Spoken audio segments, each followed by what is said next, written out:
the MVP front runner. If anybody else got to say something different about that, then come see me. I'm right here in B-More outside the bank. If you got an issue with that, come see me. I'm about that. Big trust. Whoop, whoop. Lamar Jackson in the flesh. Yes, sir. Lamar Jackson is one of the NFL's best quarterbacks, and he's in that category of guys who will be carrying the NFL for years to come. Lamar Jackson is also a former MVP, but somehow he's still dealing with contract negotiations, and when we bring his name up, it's always his average throwing ability. When the conversation should be, in 2019, Lamar won MVP and threw for 3,127 yards and posted 113 QBR. In that same season, he also broke Michael Vick's single-season rushing record for a quarterback as he ran for 1,206 yards. And to put the cherry on top, the Ravens led the NFL in scoring with 33 points per game that year. Now, since 2019, Lamar Jackson and the Ravens haven't exactly been the hottest team in the NFL. In 2020, they make the playoffs and Lamar gets his first playoff win, but they lose to the Bills in the divisional round. In 2021, Lamar ended up hurting his ankle and missing the last 4 games of the season, which resulted in them finishing with an 8-9 record and missing the postseason. And then current day 2022, Lamar Jackson hurts his ankle in week 12 against the Broncos, which eventually came out to be a knee injury that sidelined him for the rest of the season, and the team went 2-3 during that time and lost in the wild card against the Cincinnati Bengals. Since becoming the starter in this league, Lamar Jackson has a record of 49-21, which is up there with some of the best starts for a quarterback in NFL history. So if the Ravens can't see how valuable Lamar Jackson is, I'll just have to show them. As we all know, one of the biggest, if not the main knock on Lamar is his throwing ability. But I don't think it's the fact that he can't throw. I think some of it's the scheme and that they'd rather use him in the run game than have him do a 5-step drop and deliver the ball. They want to play to a strong suit, which is no problem, but Lamar Jackson can throw the ball, and when he does deliver one of those spirals, it has a ton of velocity behind it. Like here on this throw, there's man coverage across the board with the safety spying Lamar Jackson and a one-high safety over the top. So it's actually a pretty good defensive call, but Lamar Jackson makes a decision on where he wants this ball to go quickly before the safety has time to react and just throws a beautiful fly ball to the back of the pylon for the touchdown. And here another single high safety look against the Dolphins, and gathering information from the motion, we can tell that they're in a zone defense. I thought Lamar was going to throw this ball down the seams, but as you can see, that's actually a shorter distance the safety has to travel to and could run the risk of it being intercepted. Instead, Lamar rifles this ball to Mark Andrews as soon as he gets even with the corner, putting it in a small hole between the corner and the safety. That's not an easy throw to make, as it takes great anticipation and accuracy to make a throw like that. On this play, the Patriots are in zone, and Lamar connects with Mark Andrews on a hole shot. A hole shot is just when the offensive player finds a soft spot in any zone, and yes, every zone has a soft spot. Now I know that seems small, but that's one of Lamar's main knocks, is that he can't drop back and deliver a routine ball. Now could he be more efficient at it? Sure, but to say he can't do it at all is just disrespectful. This defense is typically the right call against Lamar Jackson because you have all bases covered and you're practically daring him to beat you with his arm. But for the second straight time, Lamar does just that. Lamar completes his 5-step drop and throws a complete dot in the middle of the field to Rashad Bateman. And last but not least, on this play here against the Bengals, Lamar has a plethora of options open as the Bengals are supposed to be in some kind of man defense here, but the Ravens have 3 receivers open currently. Lamar chooses the riskiest and furthest receiver to throw to, but a great risk often turns into a great reward as he completes his pass to Duvernay just after safety was coming downhill to make a play on the ball.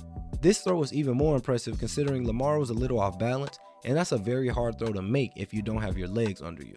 And although we often put blame on Lamar Jackson and his lackluster ability to not be able to throw the ball like some of the other guys, maybe we should look at where his receivers have ranked in yards per game over the last 4 seasons, and you'd see maybe it's time we start looking at the Ravens management or Ravens coaching staff to start taking some of this blame also. But people who harp on Lamar's throwing struggles are just blatantly ignoring everything else he brings to the field. Like if I had a quarterback who still needed time to develop from the pocket, I would at least hope that he could extend plays with his legs, or make defenders miss, or even extend plays to give his receivers time downfield to make plays, or make a play like this light 25-yard scramble by Lamar Jackson after noticing the whole defense is in man coverage and the whole right side of the field is wide open. We've seen 2 similar clips to this play earlier, but those teams put a spy on Lamar Jackson. The Miami Dolphins must not have read the scouting report because they did not.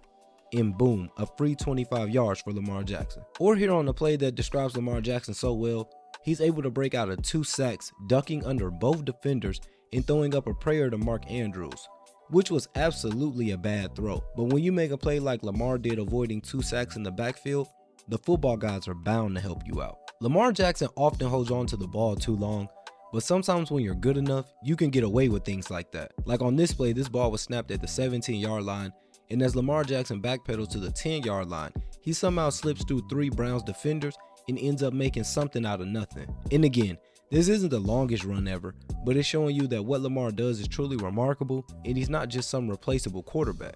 In here, even though this pass was an incompletion, it showed again that the play is never over when Lamar Jackson has the ball in his hands, as he retreats backwards, makes a defender miss, and then comes all the way back to the line of scrimmage to try and give his receiver a chance, but the ball falls just short out of his reach. And now transitioning to the part of Lamar's game we all tune in and week out to be entertained by, his running ability.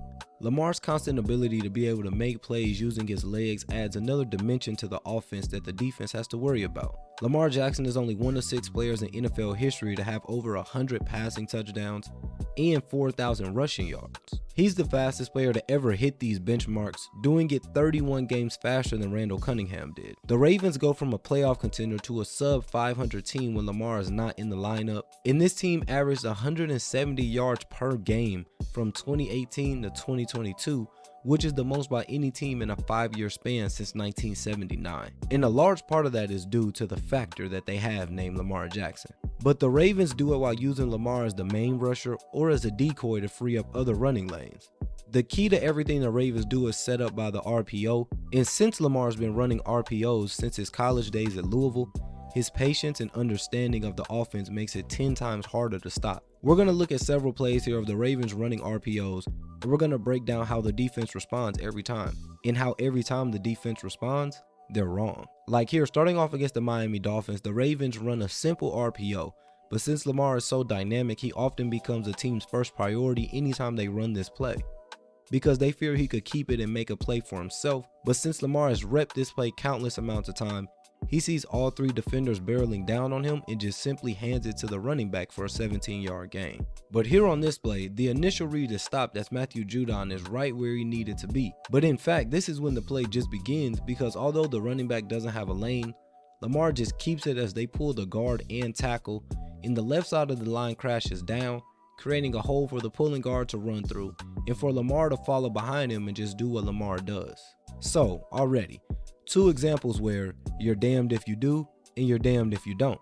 And we don't often credit Lamar Jackson as being a high IQ player, but on this play, this was nothing but IQ. As the running back crosses in front of Lamar for this handoff, you could see the flow of the Bills defense follow the running back, which is exactly why the middle of the field opened right up for Lamar to keep this ball and gain about 15 yards. And Lamar is just as vital without the ball, as I believe this jet sweep gained so many yards because there were 5 bingo defenders that were not able to automatically follow the ball because they had to make sure Lamar didn't try and keep it and duck out the other way. But there is a P in RPO, and the Ravens utilize that aspect just as well. Like here against the Saints, the Ravens motion Patrick Ricard, which makes linebacker Demario Davis kick out with him. And then as the play begins, the running back crossing from Lamar's left to right, which makes the other linebacker kick to cover him as well, which opens up the middle of the field for this quick slant for an easy conversion. But this wasn't the only time the Saints linebackers got sucked up by the RPO. Here on what appears to be a QB draw, the Saints see Lamar Jackson running, and just as we all would, they come up to fill the lanes. But right as they commit, Lamar lost this ball right to where they would be for the touchdown. So rather it was dropping back and delivering dimes, or making defenders look foolish in the open field, or even using his instincts and recognition to make defenders pay for all faulty steps against the RPO. Lamar Jackson is unbelievable, and if the Ravens organization can't tell, I'm sure one of the other 31 NFL teams will be glad to have a quarterback like Lamar Jackson. And as always, if you enjoyed this video, be sure to leave a like, subscribe to the channel, and check out my previous video over a defense who could have possibly stopped Lamar Jackson this season. Peace.